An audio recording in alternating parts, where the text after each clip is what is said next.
আমরা এখান থেকে শিখতে পারবো। হাদিসটা কি?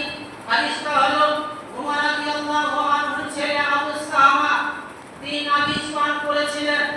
আর এই নাবিশ পান করাতে তিনার নিশা চলে এসেছিল, সাকরাত চলে এসেছিল। নাবিশ বলতে আপনি যদি সন্ধ্যের সময় দুধের মধ্যে শক্ত খুরমা ভিজিয়ে দেন তো সকালে সেটা দুধটা সাদা থাকে না, সেটা লাল হয়ে যায়। এই নাবিশ খাওয়া জায়েজ। যদি আপনি সন্ধ্যের সময় ভিজিয়ে সকালে খান, সন্ধ্যের সময় ভিজিয়ে সকালে খেতে হবে।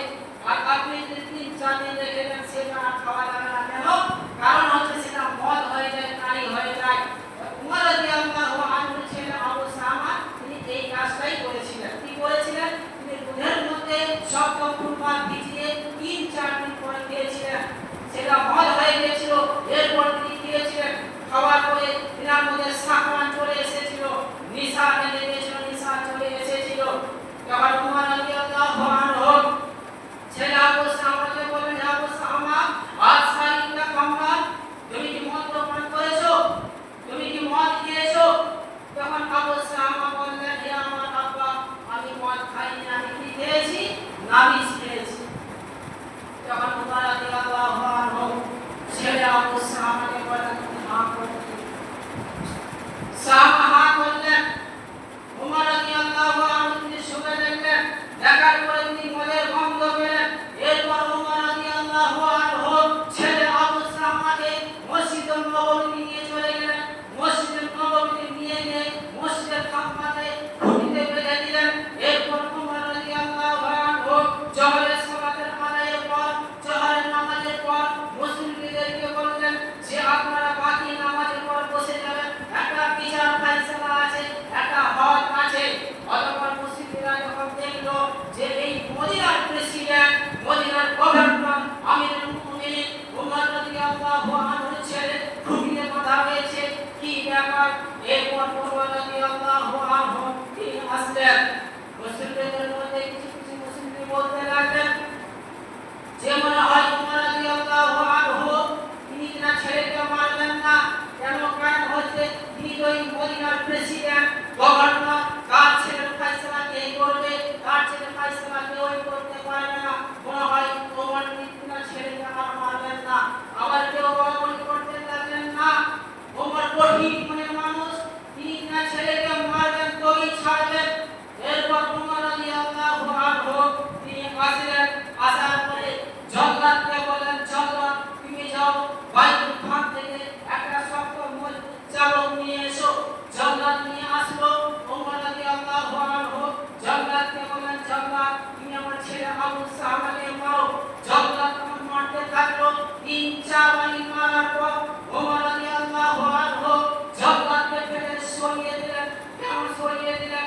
কারণ হচ্ছে এই জল্লাদের নাম উমর রাদিয়াল্লাহু আনহু পছন্দ হয়নি, এই জন্য তিনি জল্লাদকে সরিয়ে দিলেন। এরপর উমর রাদিয়াল্লাহু আনহু চাবুক নিলেন। চাবুক নেওয়ার পরে তিনি তার ছেলে আবু সামাকে পিটাতে লাগলেন, মারতে লাগলেন। তাহলে কে মারছে বলুন তো? মদিনার গভর্নর, মদিনার প্রেসিডেন্ট উমর রাদিয়াল্লাহু আনহু। কাকে মারছে? ছেলে আবু সামাকে মারছে। কেন মারছে? নাবিশ খেয়েছিল।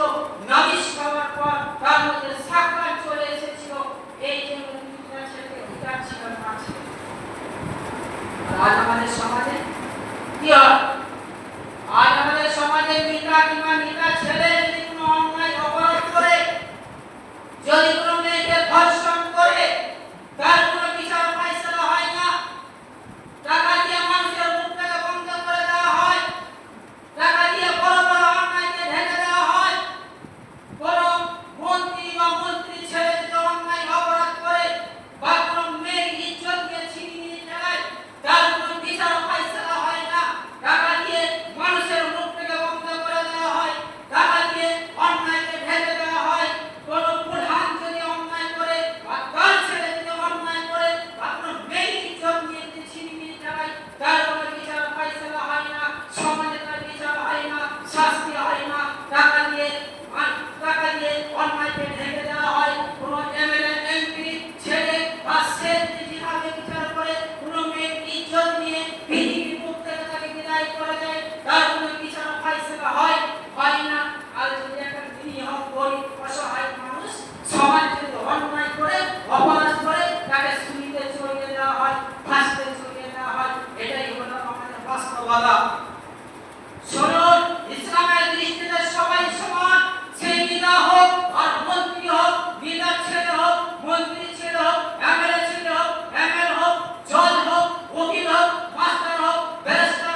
জিনার পেছনে পয়সা কি হয় পয়সা এটাই হয়।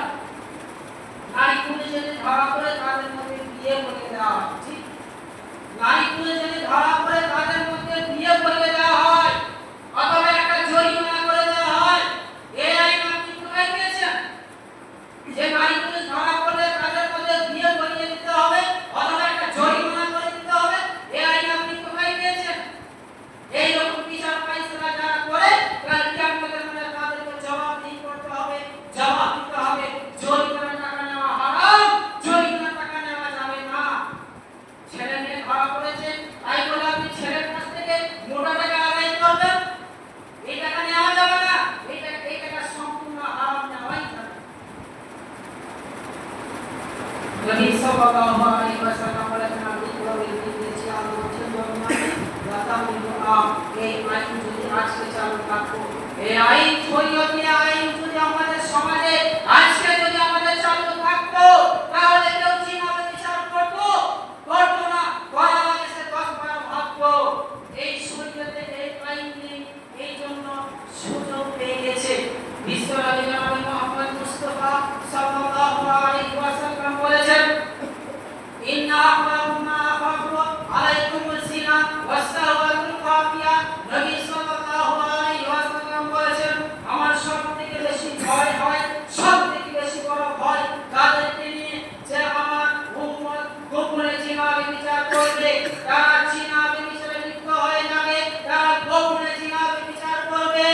নবী সাল্লাল্লাহু আলাইহি ওয়াসাল্লামের এই ভবিষ্যৎবাণী হয়তো আজকে মিলে গেছে। আজ বর্তমান সময়ে হাজার হাজার যুবক যুবতী, আজ বর্তমান সময়ে হাজার হাজার যুবক যুবতী এই মোবাইলে দ্বারাতে গোপনে জিনা বিচার করছে। এই মোবাইলে দ্বারাতে হাজার হাজার যুবক যুবতী তাদের যৌবনটাকে নষ্ট করে দিচ্ছে। এই মোবাইলে দ্বারাতে হাজার হাজার যুবক যুবতী তাদের মূল্যবান সময়টাকে নষ্ট করে দিচ্ছে। এই মোবাইলে দ্বারাতে পরকীয়া বেড়ে গেল, এই মোবাইলে দ্বারাতে প্রেম ভালোবাসা বেড়ে গেল, এই মোবাইলে দ্বারাতে জিনা ব্যভিচার বেড়ে গেল, এই মোবাইলে দ্বারাতে অন্যায় অশ্লীল ছড়িয়ে গেল। এই মোবাইলে একটা মহিলা, উলঙ্গ মহিলা, বেশ্যালয়ের মহিলা নাচাকলা করছে, আর তাই দেখে যুবক যুবতী যেমন ঠান্ডা করছে।